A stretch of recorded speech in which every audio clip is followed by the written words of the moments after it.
नमस्कार आणि आपण पाहत आहात लोकहित लाईव्ह न्यूज चॅनल, आवाज सर्वसामान्य जनतेचा।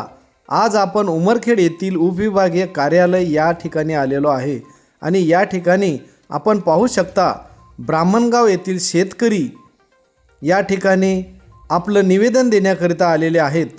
ब्राह्मणगाव ते गांजेगाव लोकवर्गणीतून पांधन रस्त्याचे काम चालू असताना ब्राह्मणगाव येथील शेतकरी बंडू बगाटे आणि राजेश रणमले या शेतकऱ्यांनी चक्क रस्त्यावर झाडाचे मूळ व खोड टाकून सर्व रस्ता अडविला आणि या सर्व शेतकऱ्यांना मोठ्या रस्त्यावर येण्यासाठी हा एकमेव मार्ग आहे व अनेक शेतकऱ्यांच्या ऊसाची तोडणी सुद्धा चालू आहे। दुसरा रस्ता नसल्यामुळे शेतातील पिकाचे अतोनात नुकसान होत आहे।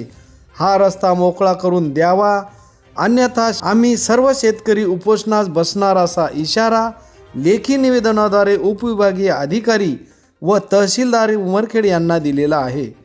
पाहूया शेतकऱ्यांची प्रतिक्रिया।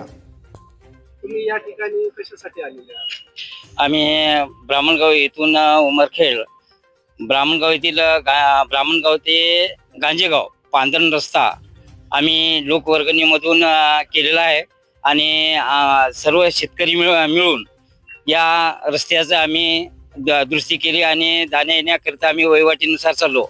हा रस्ता वडिलोपार्जित असून आम्ही सर्वांनी कुणालाही तकलीफ होऊ नये या माध्यमातून आम्ही हे पांढरा रस्ता दुरुस्त केला आणि समोरील जे काम आहे ते आम्हाला शासनामार्फत करून देण्याकरिता आम्ही वाटचाल केलेली आहे।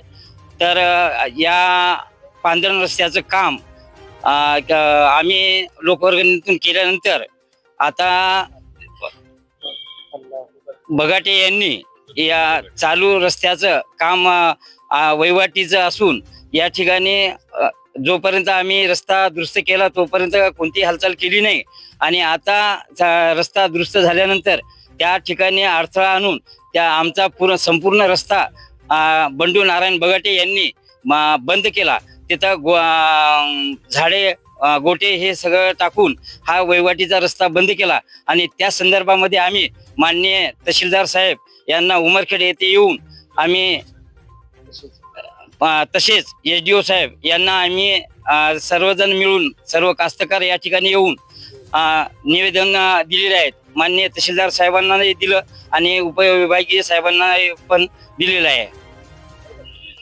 ताबडतोब दखल घ्यावी ही विनंती।